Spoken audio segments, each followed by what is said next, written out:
Our purpose in life is to seek knowledge every single day, then turn around and pass the torch of knowledge on to someone else.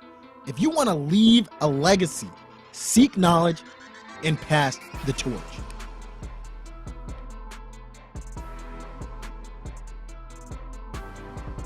All right, we are on another episode of Pass the Torch podcast, and today I'm super excited.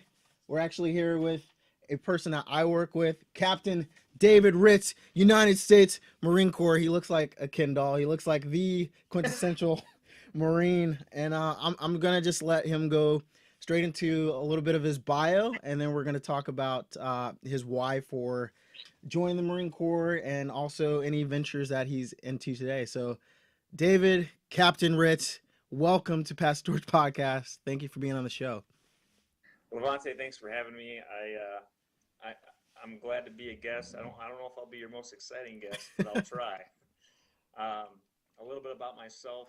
I know you and I kind of discussed a short, quick snippet of a bio for me.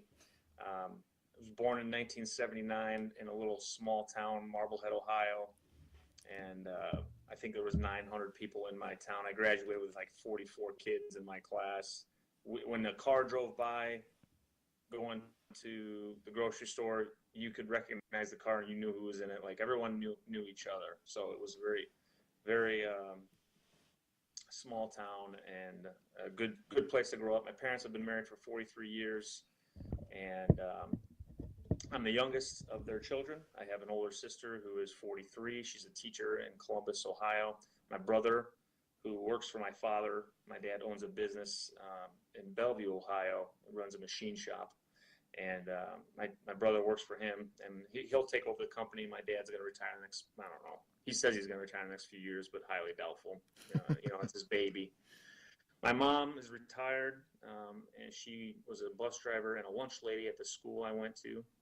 And so that's my family that I grew up with. I enlisted in the Marine Corps in 2003 when I was 24. I got an associate's degree and tried working for my dad. That was a struggle. It wasn't what I wanted to do. It was affecting our relationship. So I wanted something else. I joined the Marine Corps. I started some college on top of my associates to try to get a bachelor's. I eventually was accepted for the MESEP program, finished my degree, and was commissioned as an officer in May of 2013. I just recently promoted to captain, and throughout my time in the Marine Corps, I've had some ups and downs. I've been deployed 5 times, once to Haiti, twice to Iraq. I was on the 26th MU, and then I just recently got back from Afghanistan. During that time, I have been divorced a couple times. I have twin daughters from my first wife. They are going to be 11 in May, and I am fortunate enough now to be stationed close enough where it's easy to get to one of their plays or soccer games, and we have a good relationship. I'm actually taking them to see my parents, who are on a 2-month stint down in Florida. As my dad owns his own business, he takes vacation as he wants, and my mom is retired. So their spring break, I'm taking them down there, so I'll get to see them, and I get to see them enough. We have a good relationship. Absolutely. Wife, current wife, and that's it. This is the one. Third one's a child. We have a great relationship. I've learned a lot of lessons through my hardships with the other two, and that's been a point of a lot of pain and a lot of learning in my life. And we may touch on some of that later on in the podcast. But she is also an active duty Marine. She'll be promoted to captain April 1st, actually April 2nd, Monday. So we're both looking forward to that. Congrats. And in a nutshell, that is me. Awesome. I want to go back straight to the beginning of the Marine of Captain Ritz. Like, what propelled you to say, look, I want to do something else. I want to do something that, again, we call ourselves the few, the proud, and for a very good reason. Not everybody can be a Marine. What motivated you to say that you wanted to earn the title? Well, I was 24 when September 11th happened. I was 21, and I was working second shift. It happened, and it motivated me to start thinking about it. But I wasn't really interested yet. As we started the fight with Afghanistan and Iraq and getting into the war on terror, and as I was becoming unhappy, as I moved back to start working with my dad, I realized that I wanted to be a part of something that was going to make a difference, that I could look back at and say, I did something important, you know. And Bush came at the time. President Bush came on the TV and said, "Hey, we're going to war." And I basically went to the recruiter that week, and I was like, "Look, I need to do something. I want to sign up." I told my dad. My parents were upset, as he wanted me and my brother to both take over the company. But it wasn't what I wanted. You know, I wanted to do something outside of that. And initially, I was going to do 4 years, get out, do my time, serve my country. I saw guys on TV my age that were putting their life on the line, and I felt compelled to join them. And that's what I did. So I joined the Marine Corps, and like I said, my first 3 deployments, 2 of those were to Iraq. And so it was a very tumultuous time of my life, but I was glad that I had an opportunity to take part in that. So what MOS did you choose? So I chose infantry. I scored well on the ASVAB, and they said you could do whatever you wanted, and I said I wanted to go in the infantry, and they said, "Well, you don't have to do that." I said, "Yeah, but that's what I'm joining to do. You know, I want to fight." And so that was really all I had in mind, was a 4-year quick stint. You know, punch the card, say I defended my country, feel like I had served, feel like I made a difference.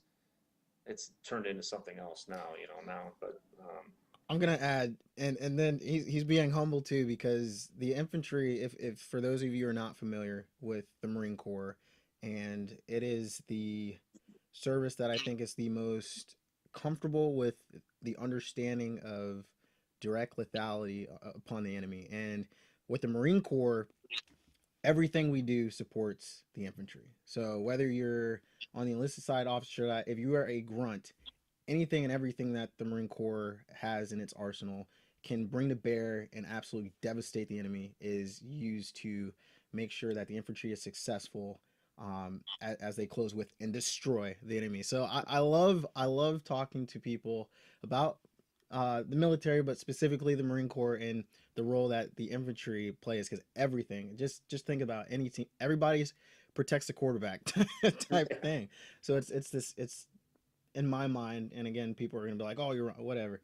That's the way I think about it. So it's really cool um, when I'm able to talk to people about different MOSs, and no matter what we do, whether you're a logistician, whether you're a pilot, you're supporting people like Captain Ritz, and making sure that they have everything they need to pretty much make the enemy have the worst day that they've ever had, and never go against American forces ever again. Does that sound right?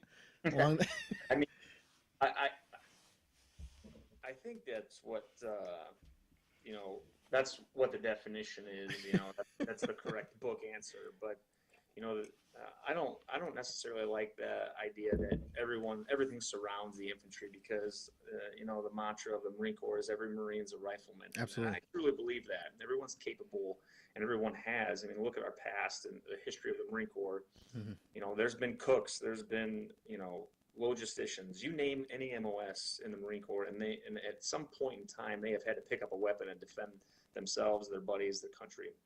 So yes, we are the guys. That's our job. The infantry is that. But as a tanker yourself, I mean, don't get there. There's times when that tank is going to be. You put a tank on the battlefield. That's the thing somebody wants to take out. It's not the guy on the ground. What's more of a threat? So everyone on the team puts themselves. You will only hear Grant say that once every 100 years. No, I think that's awesome. I appreciate. Well, everyone puts themselves at risk. Yeah. It doesn't matter MOS, yeah. And everyone has a job, and so the infantry. Everyone's like, well, that's so hard and stuff like that. But where's the fight now? Look where we're working. Right. cybersecurity, stuff like that. It's a dynamic environment. You don't know what you're going to be doing from one day to the next. So Absolutely. And so you were an enlisted uh, infantry marine. And then what propelled you? Because that's not necessarily something that everybody wants to do. A lot of people want to continue to progress on the enlisted side and become a sergeant major. What did where were you at that point?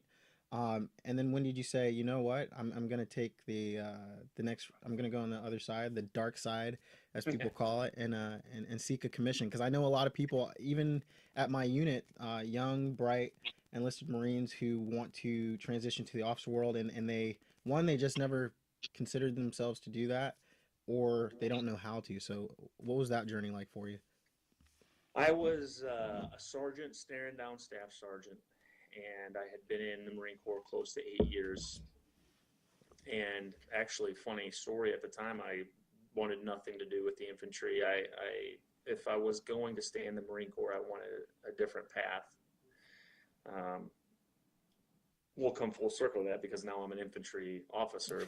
But anyway, what what I wanted to do at 7 years, I had to make a decision whether I was going to stay in or not. I said, I want to finish my education. I've been, I'm 30 years old now. I still don't have my bachelor's degree. I want to educate myself, and I had already been divorced. I wanted a easier, not easier, but a more regulated life that I could spend time with my daughters and have a job that I could, know where I was going to come home at the end of the day every day.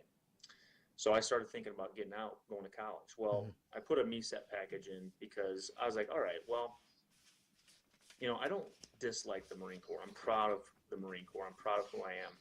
If this gets accepted, I can change my MOS, get a job that's a little less, in the mix. I can get my education, and become an officer and kind of progress from there. So that was part of it. But the other part of it was that I was kind of tired. If the Marine Corps, as you can attest to, you'll have some people, regardless of your rank, enlisted probably more so than officer, just because you have more people in charge. And I'm not saying enlisted leaders are worse than officer leaders, but you just have, as a sergeant, you have more people in charge of you than you do as a captain, for instance. But I felt like there was a lot of people who were telling me what to do, who I felt like I was just as capable as they were, if not more. And I didn't like some of the things that were happening in the Marine Corps. And I thought, as an officer, you can make more of a difference, more of a change for the guys coming in off the street. You could, make their experience better, and the Marine Corps better. So I thought, if I'm going to stay in, if I'm going to decide to do this, I want to make a bigger impact on the Marine Corps. So there was two reasons really why I decided to make the transfer. No, I think that's awesome. And then how was that experience? And again, I can kind of talk about how it affected me, but personally, how did it feel for you going through the basic school, the 6 month indoctrination program that all Marines, again, no matter what your MOS is, how was that being a prior enlisted infantry Marine, then coming into that world and then transitioning? How did you feel like you were affected and able to affect the Marines around you?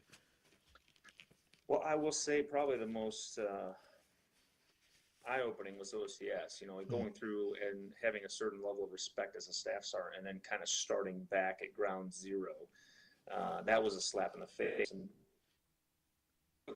get through that, like you're back in a recruit candidate mindset where you're getting told to run around and, treated, like a very much entry level person. And that's what that's what they treat everyone at OCS for. By the time I got to TBS, I was actually extremely impressed with my peer group at that time. So the training that we had done, not only at OCS but at TBS, was some of the, I wouldn't say the best, but it was better than the average training I had up to that point. Yeah.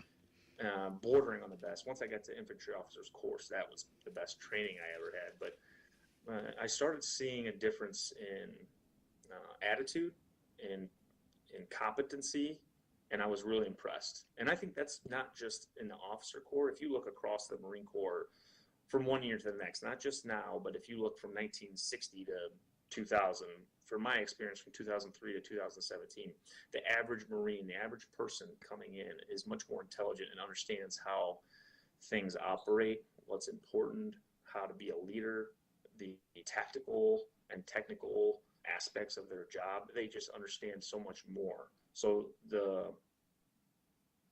you know, trying to be a leader, the problem now is to motivate those guys, Mm-hmm. you know, and to keep their sword sharp, to say, you know, the guy that just came back from a deployment who knows a lot of his stuff. How do we keep him engaged to get ready for that next deployment when he feels like he's already done this, he's already Right. learned this? So that's the challenge that the leaders have now. It's much different than what I thought I was going to have. The challenge I thought I was going to have was you know, was not that, but it's still very much motivating, and you know, and you still have your problem childs. You know, you still have the guys that you need to try to get back on the right path. But that's kind of what I thought was going to happen when I transferred to being an officer, and what actually happened. There was a little difference, definitely. Yeah, I love it. It's interesting because especially in the Marine Corps, negative connotation, the word boot. If you're called a boot, it's like the worst thing in the world. And you, what I've noticed again, being in the Marine Corps a lot less time than you, uh, you're gonna always be a boot. What Yes, there's always somebody's there's always senior to you. like, like I heard the term, and I probably should not have been hearing this conversation, but it was among senior officers. They're like, "Yeah, he's a boot general," and I was like, "What the? I'm screwed Yeah. because I'm a lieutenant." I'm like, they're saying this guy is he's a new gen. I'm like, okay, all right. So as soon as I heard that, I maybe more people need to be exposed to off the chance conversations like that, but you see the new gunner, your staff sergeant becomes a gunnery sergeant. Like, okay, yeah, you're now a gunnery sergeant, but you're a boot gunny. And it's like, what? How do you learn that? I'm about to be promoted. Your wife's about to be promoted to captain. What Yeah. is that? It's boot And captain. It's really it's an interesting concept. that's one of the good aspects of the Marine Corps and the military in general, is that you're always going to be challenged, because you might, like, I consider myself a good infantry officer. Depends on who you ask, of course. But I consider That's always. myself. I thought I was competent. I thought, you know, for what I had and the task we were, the mission we had, I thought I did good. Mm-hmm. Now my job completely changes, Mm, and where I'm at now is the steep learning curve. I am, you know, I am a boot captain because I don't know what I'm doing yet. You know, you just checked in, as did I.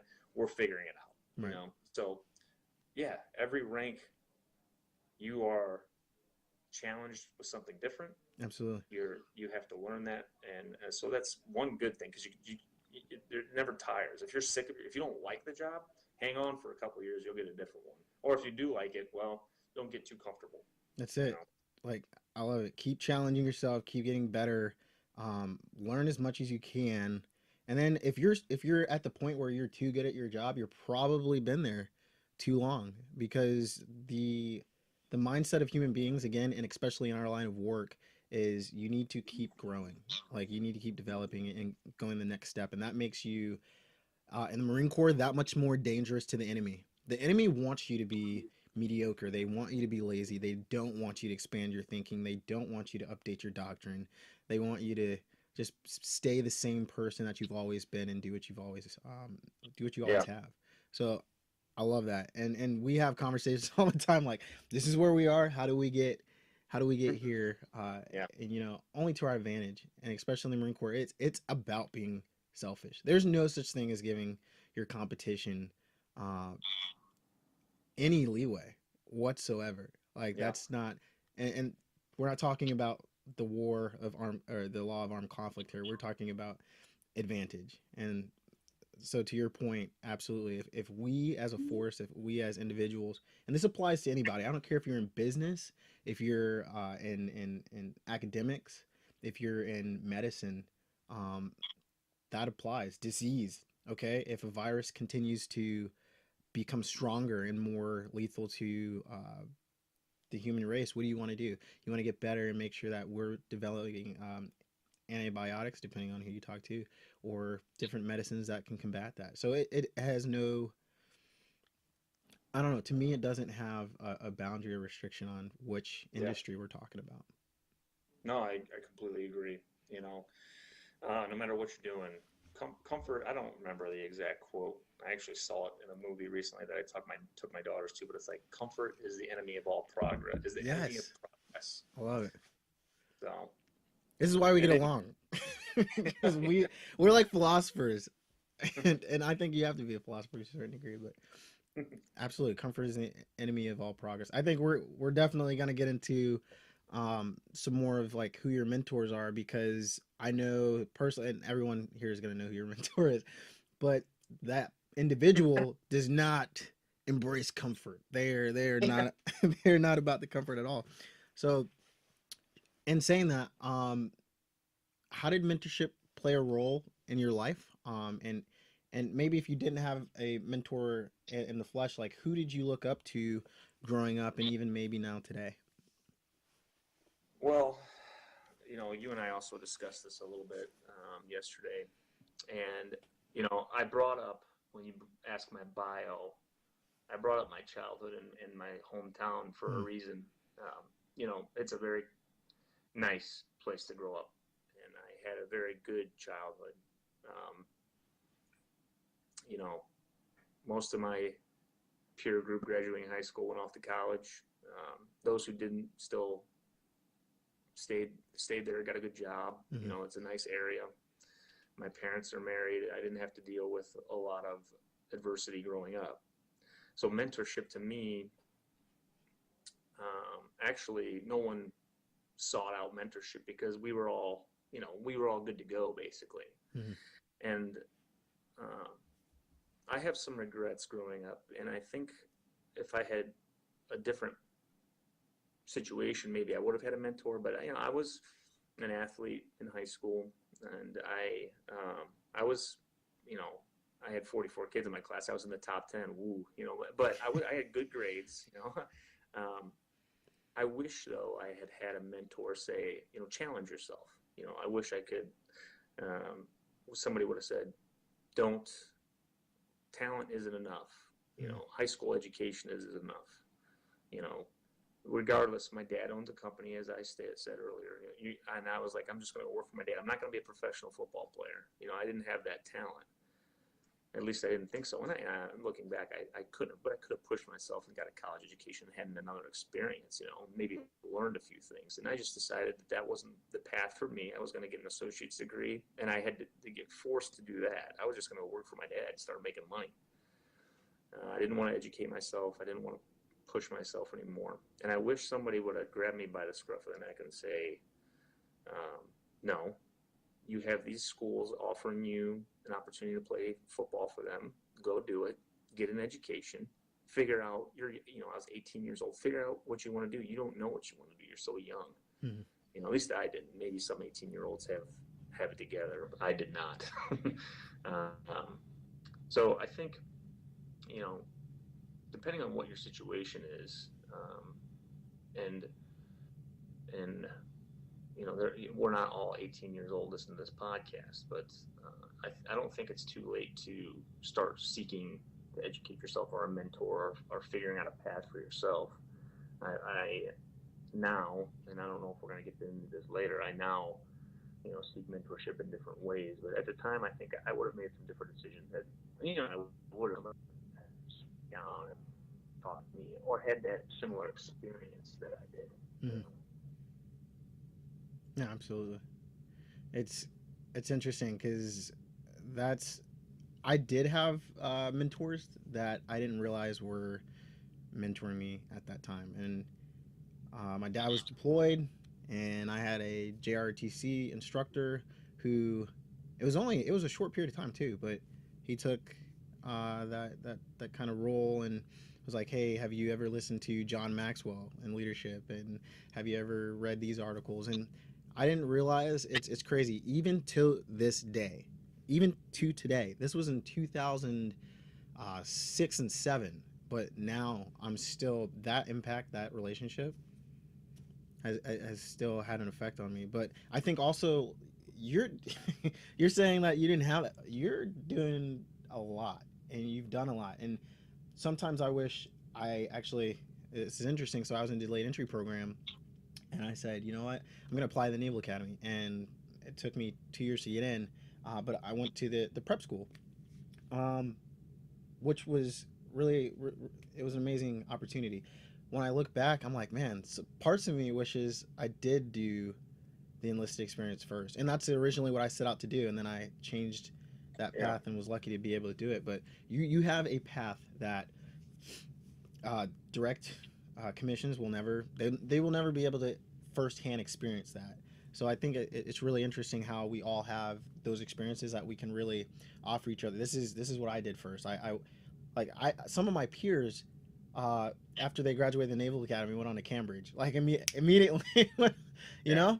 So it's interesting, but they'll never be able to say, hey, this is how it is uh, to to go enlisted Yeah. first, get that experience, and then you'll always have that perspective, Yeah.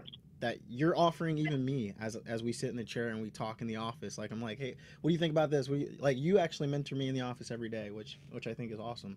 Um, and that's only possible because you had the exact path that you did. So it's really interesting. We're all looking back and saying, oh, well, maybe this could be different, but it's our paths, our exact paths are the only way that we're able to offer the guidance and pass the torch, um, that the way that we can today. So I Yeah. definitely see what you're saying. No, I mean, I think we all, I don't think a, I don't have a dedicated mentor. You know, you gain experience in talking to people and make decisions based off of what, you know, what's laid out in front of you. And Yeah, your motivation with Mentorch has also motivated me. So I think we both mentor each other in certain aspects of our life. My Earth. Counter Strike business that I'm starting is very early, Yeah, very very early stages. But I think after talking to you, I was like, man, this is great. It made me kind of lean into it, you know. mm-hmm. And so I think that was, we everybody mentors each other to some degree, when you start Absolutely. talking to someone, finding out their experience. But yeah, we all have different paths, and I think for me, I have had the pleasure, Mm-hmm. I use that as a joke, of learning most of my things through mistakes. And my parents, it's funny, will tell you the same thing if you were to ask them how have I learned my lessons. Because Mm-hmm. I was very stubborn growing up and I didn't listen to anyone. So I had to fall on my face Mm-hmm. before I would learn anything. And, I think mentorship, reading or, watching a YouTube video or a documentary is much better than falling on your face. And that's what I think what you're trying to do is prevent the rock bottom from happening Mm-hmm. before someone picks themselves up. And because there's times when people don't pick themselves up, they Right. just, that's it, I'm done, and they give up, throw their hands in the air. So that's why I really admire what you're doing. I think it's great, and I think you're going to make a difference. And if it's a million people or 10 people, you're making a difference. So I think that's great. I appreciate that. Thinking about, you said that you didn't have a an actual mentor. Let's transition because I know you talk about family life. Who are you mentoring today? So, um, I focus. I don't like go out and seek to mentor anyone. Yeah, absolutely. I have my daughters, and I focus what I've learned in my life, and I try to teach them lessons through, just talking. When I go pick them up, we got a couple hours to drive back to my house, Yeah. and that's time when there's no distractions. The TV's not on. I don't turn the radio on, and then sometimes we'll listen to, I don't know. They love Vander Hamilton for some reason. They love that play. So, and I love it too. But anyway, Yeah. and they want to be, and they love that kind of stuff. They want to be famous. They take piano and guitar lessons. They try to sing. They're always in a talent show. Mm-hmm. They want to be celebrities, and they want to be beautiful. And they're twins. They're going to be 11. And And I don't try to dissuade them from that. And I actually support them in that, but I tell them that in order to be, if that's your dream, if that's Mm, what you want to pursue, and I think one of the biggest things I do with them is try to guide them to a spot where they could do that if it's possible. So I tell them the acronym, and I know you and I again have discussed this acronym. I made it up because everything in my life is an acronym, you know. I So like I it. made up hint. So if I said, if you want to be beautiful, it's not just the way you look. You gotta take a hint. So you know, you got a hard H. You got a hard worker. You gotta be a hard Mm, worker. You gotta be intelligent. You gotta be nice and respect everyone, and you gotta be tough. that's And awesome. so they've memorized that, and I tell them, if you want to do this, then you got to work hard because you know, it's not always the most talented person that succeeds. Mm, It's the person who prepares and works hard. And it's funny, I was watching ESPN this morning. I don't know if you saw UMBC beat yeah. University of Virginia. First time ever in history, a number 16 seeds, a number one seed. And Dick Vitale was getting interviewed on ESPN, and he said a quote. I wrote it down because it's so true. I love it. It's actually something he's like, luck is when preparation Meets opportunity. meets opportunity. Absolutely. And so, I mean, That's UMBC right awesome. there, they had the opportunity, they prepared.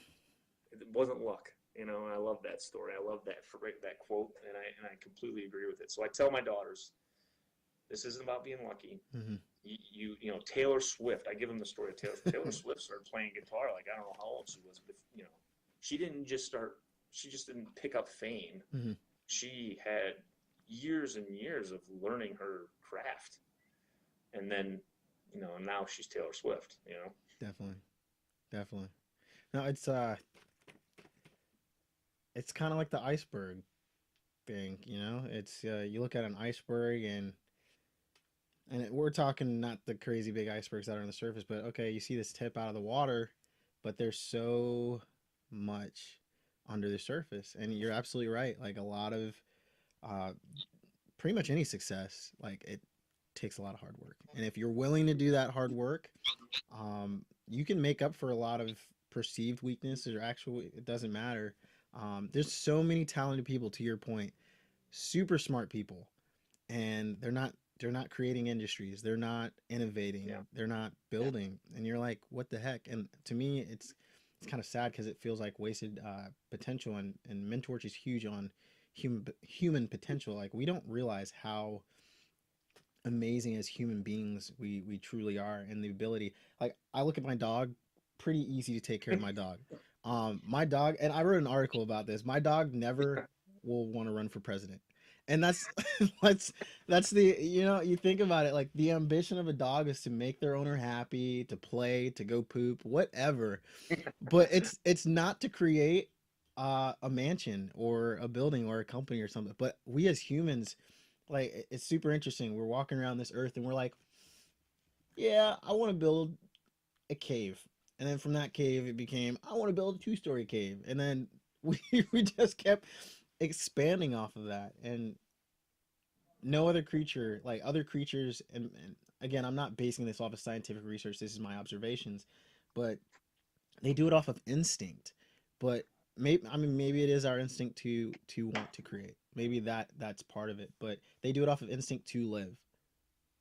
Bees make honey, and they pollinate, and dogs mate. But like my dog was sitting on, I'm about to get embarrassing to my wife, sitting on the bed, stood up and started doing things that I've never seen it do before to the pillow. And I was like, what the heck?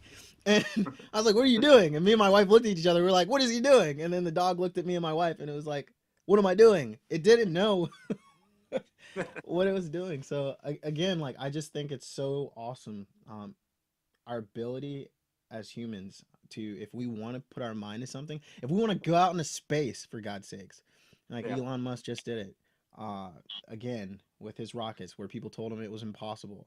He said, don't tell me it's impossible, I'm going to do it. And he did, and people were like, oh snap, we told him he couldn't do it, but he did. um he put that hard work into it.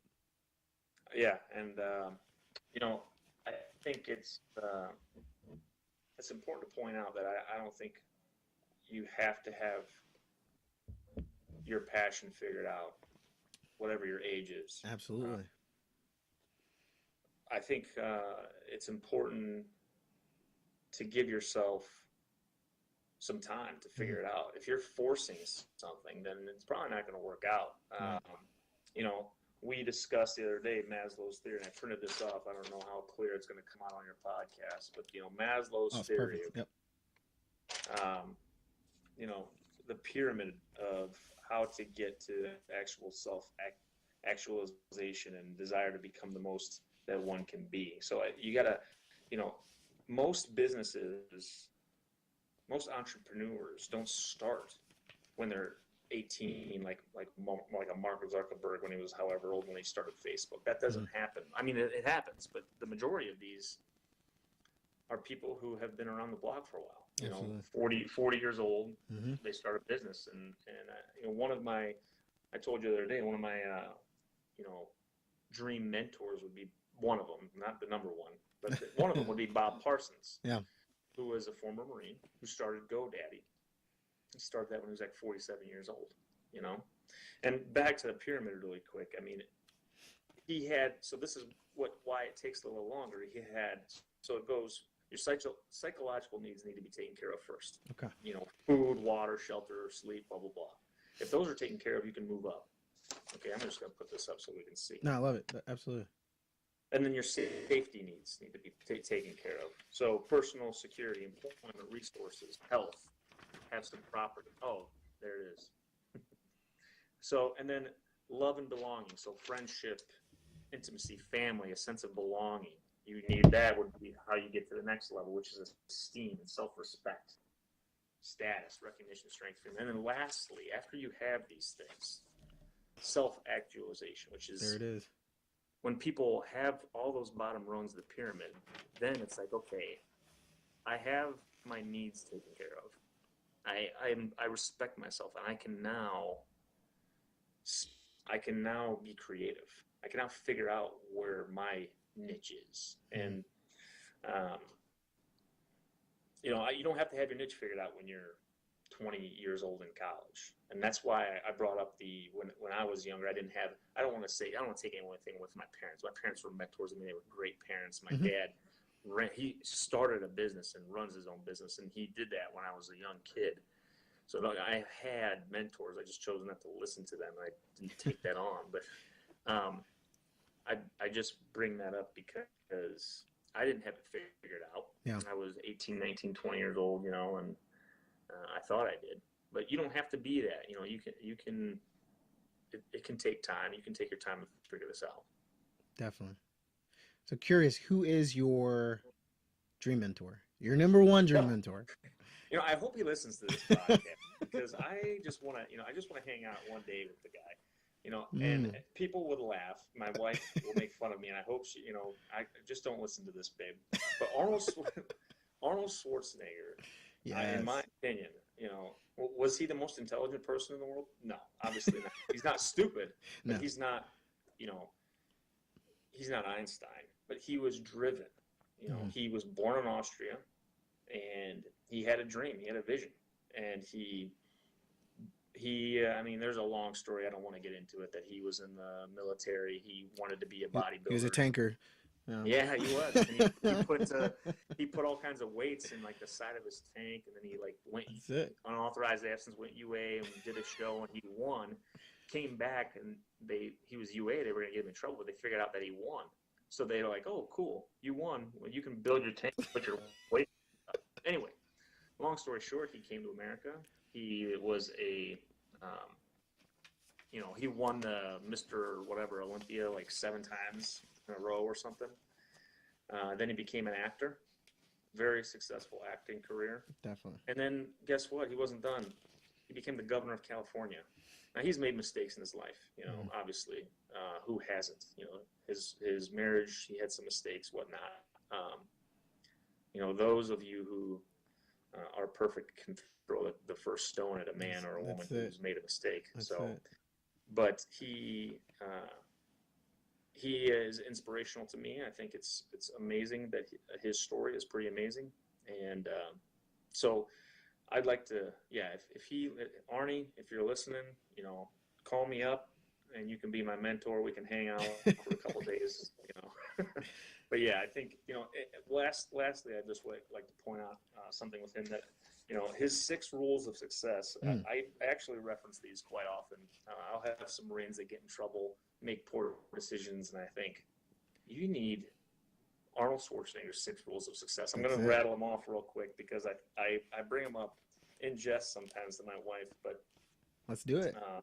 So number 1, he says, trust yourself, which basically don't let other people tell you what you can or can't be. Mm-hmm. If you want to be like my daughters want to be the next Taylor Swift, trust yourself. Don't let somebody say you can't do it.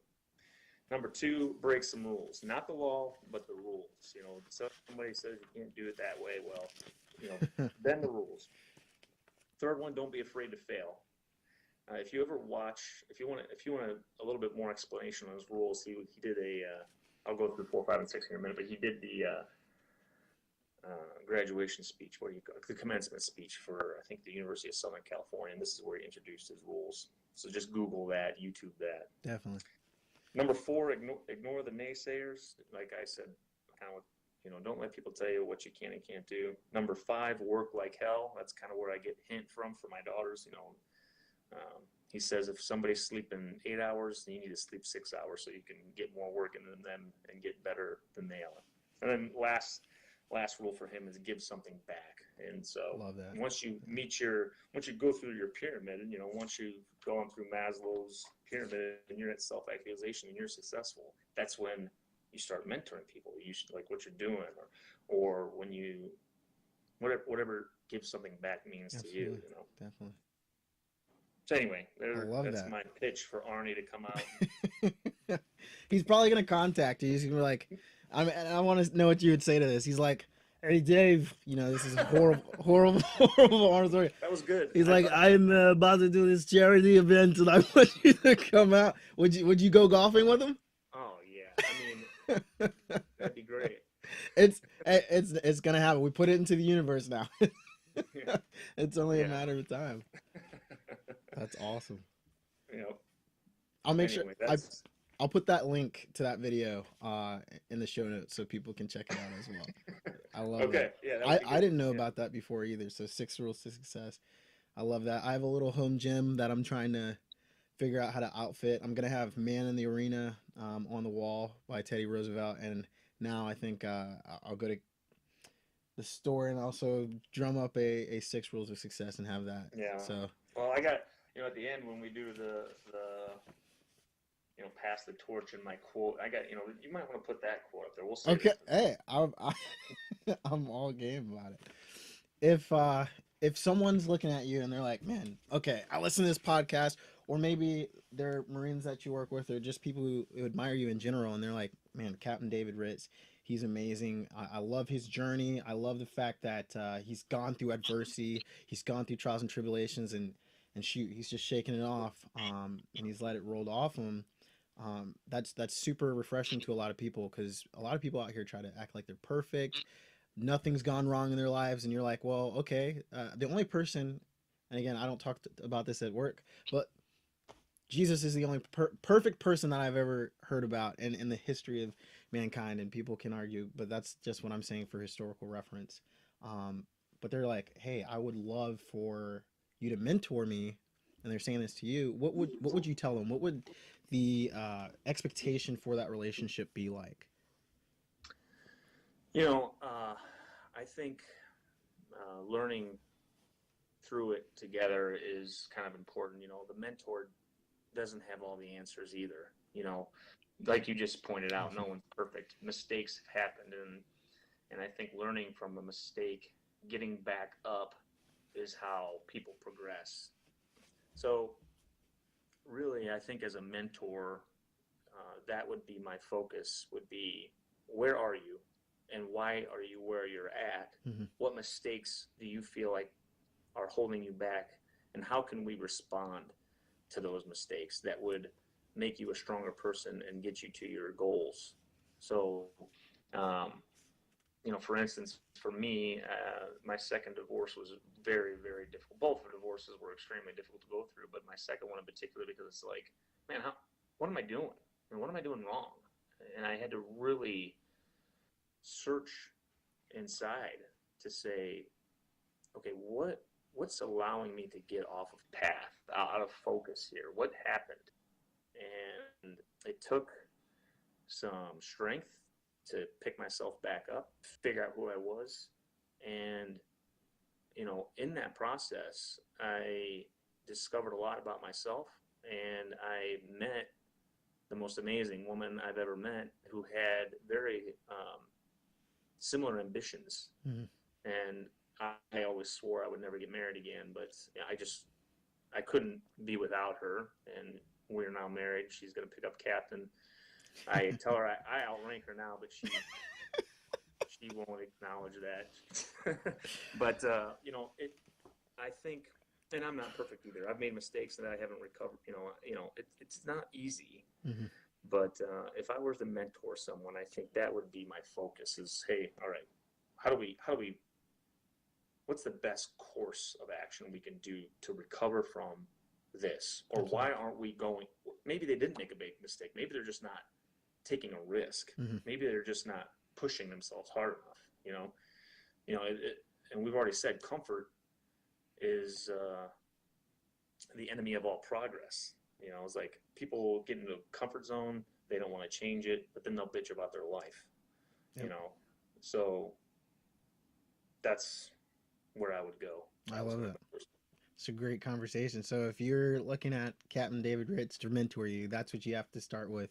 So don't be shy. Reach out and understand he's a person who's going to look at you for who you are, and you guys are going to go from there. So I think that's awesome. In your everyday life, what are some resources that you use that maybe keeps you on track, or that allows you to stay focused, or just have a certain mindset? Well, I think, it's important to know why you're doing something. Mm-hmm. You have to have, and I'm stealing this quote from somebody. Do it. But you have to have a strong why. And if your why isn't strong and you get knocked down, then what's your reason to get back up? I love it. You're not going to get back up. So for me, to keep me motivated, I look to my reason, my why of what's important to me, what's my goal, and why am I trying to get there. So for me, it's my daughters, it's my wife. Where do they want to be with their life, and how am I going to either facilitate that or prevent them from getting there? And I don't want to prevent anyone from accomplishing their goals or their dreams, especially my wife and my daughters. And that drives me. I want, if I can make a little bit more money to put towards my daughter's college fund, or towards their music lessons, or whatever, or if I can help my wife, if I can take on something around the house. No. Like if I have to clean the house and cook the house and take the dog, I want to do all the housework so that she can pursue a master's degree or whatever, then so be it. Yeah. If I can, whatever I can do to help, in particular, those three, that's what drives me. And That's awesome. And I think, as far as a reference that I use, I mean, it might sound dumb, but I love to listen to motivational speech on YouTube with like background motivational music. I love it. I'm the same way. It clears my head, and I like to hear people speak who have been down. Your mentor sometimes is, people have this mentor, like I want the guy who went through hell and is now successful. Well, not all people had to go through hell to become, some people, everyone has their struggle, right. But it's refreshing to hear those kind of people talk about their experiences, how they conquered them, and it keeps me kind of on it's like, well, I have things, it's like, this guy did that. Wow, how awesome is he? I I don't have to deal with that. What's my excuse? Mm. What's the guy who lost both of his legs in an IED incident, just ran a marathon? What's my excuse? And a lot of it, 100%. you can talk athletics, you can talk, physical fitness, you can Mm. talk business, you can talk education, but someone had to conquer something to get to somewhere. And that's what motivates me is other people's stories. Oh, that's awesome. I love that. If you're going through a hard time or you need motivation, something I like to ask is, and you've already gave us amazing quotes. Like I got to go back through the show and make sure I'm putting those quotes up. I do a horrible job in my show notes, which is something that, especially you reminding me that there's so many good quotes. I need to make sure I put those in the notes at the end of the podcast. But if you're going through a hard time, or maybe you're not, but you want extra motivation, do you have a quote or a passage or a mantra, um, other than the six the six rules, or something like that, that you read There, that yeah, says, "Hey, it's game on." I got one for you that you can put in your home gym. I All right. like it. There we go. I'm not going to do the impression of the You actual guy. you Maybe I have to. will. My wife hates another, I keep bringing my wife up, but she hates, I say it all the time to my daughters. My family makes me say it because they catch me saying it all the time Oh because no. it's my daughters or something. So they make me do the Rocky quote. And I grew Yes. up, you gotta excuse me, because I grew up in the 80s when Arnold Schwarzenegger and Sylvester Stallone were everything. Rambo, Rocky, Oh, there. Yeah. Terminator. This molded me to who I am. One of the quotes that I just think it's so true, and it's from actually one of the later Rockies. I think it's just called Rocky Balboa, which others might call Rocky Six or something like that. But he Mm. says, the world ain't all sunshine and rainbows. It's a mean and nasty place, and I don't care how tough you are, it will beat you to your knees and keep you there permanently if you let it. I love it. You, me, or nobody is going to hit as hard as life. But it's not about how hard you hit. It's about how hard you can get hit and keep moving forward. How much you can take and keep moving forward. And that's how winning is done. And that quote, I mean, you Yes. put that to some motivational music in the background, and I Yes. throw 500 pounds on the bench press, and I might be able to do I would try to do it. I would immediately get crushed, but damn it, I would try. Yeah, I'm okay. Yep, I'm gonna have to put all this together.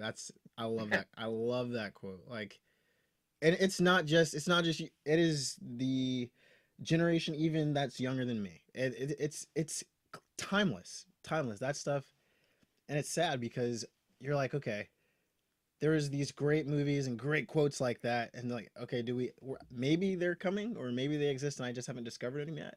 But I keep going back to that quote.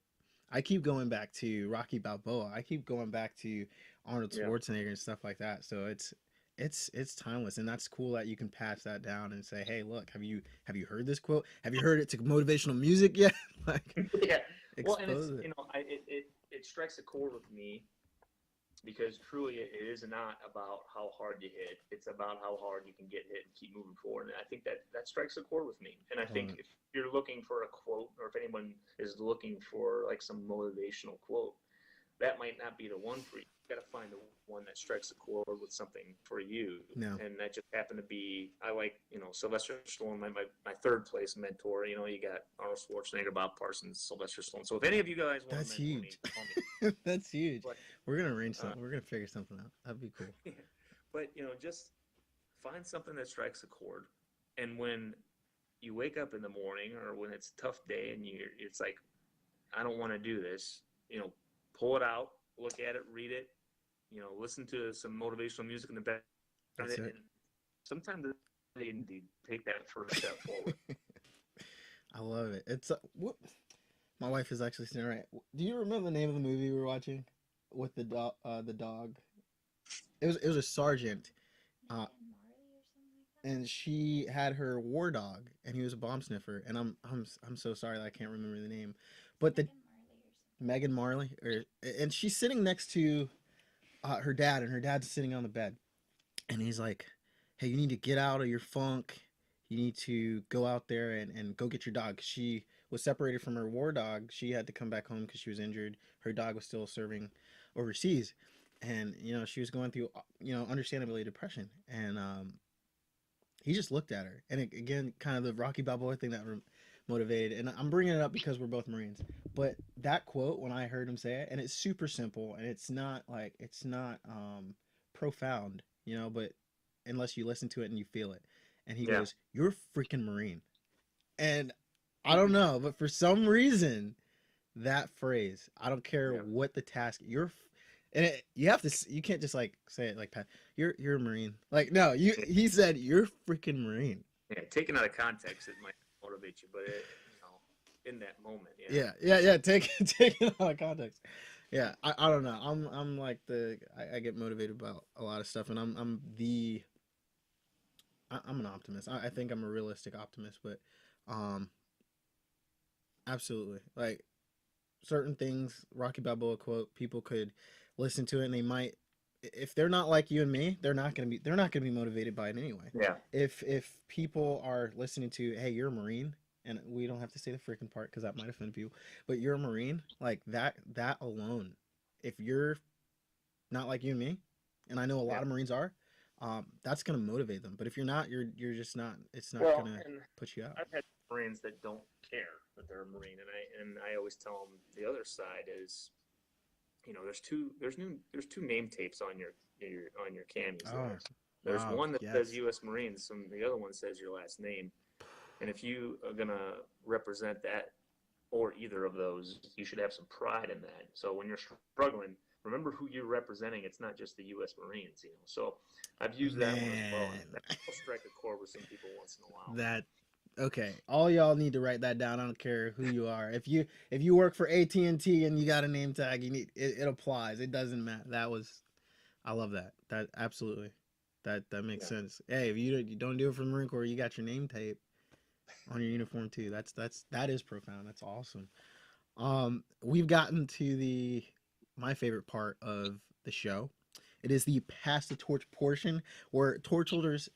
We've arrived at the point in our program where our guest, the Captain David Ritz, has 1 minute to pass the torch and leave a legacy. We all know that a mentor is a person who's achieved a level of success that we desire and can effectively guide us to success as well. Based on this success, Captain David Ritz. I love saying it. It's pretty. He has an awesome name, and he's not related to the Ritz Carlton, but No, I but wish I was, he's but gonna be no. better than the Ritz Carlton. Counter Strike, it's coming. Yeah. Based on the success that you have achieved at this point in your life, if you could pass the torch and leave a legacy message to your former self or anyone who's in a similar situation, how would you pass the torch in 1 hot minute? Well, I hope this only takes a minute. I wrote my 5 rules down, Arnie, for all Absolutely. the force listeners. So here's my 5 rules, and this is a rough draft. I'll continue to work on this if I pick up any people that want me as their mentor. But number one, talent alone is not enough. All right, you got to work hard. Winners are not always the most talented, as we've seen from UVA last night when University of Maryland, Boston, UMBC beat them. It's sometimes the ones that prepared the most.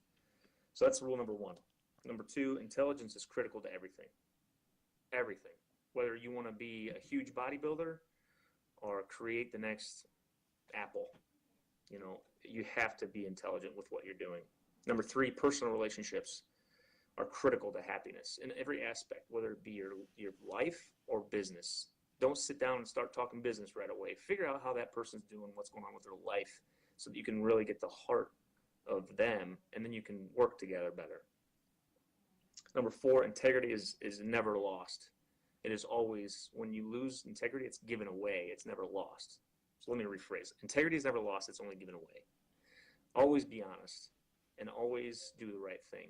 You're the only person that can give away your integrity. And then number five, and lastly, nothing worth having is accomplished overnight. You have to work hard. You have to be patient. You have to have a vision. You have to stay on your path. You have to be focused. So nothing worth having is accomplished overnight, unless you win the lottery. But none of us are going to win the lottery, I don't think. I did. We bought some tickets, but anyway, that's my minute. Love it. I'm gonna make sure that's written down. So we have the six rules of success and the five. I love it. No, that's great. I am so glad that you were able to take time out of your busy schedule and come on Pass the Torch podcast. Everybody, I will make sure that you get those golden gems, those awesome bits of knowledge that David Ritz has passed on to us. You have been on another episode of Pass the Torch podcast with Captain Ritz and Levante Santos, reminding you to seek knowledge and pass the torch.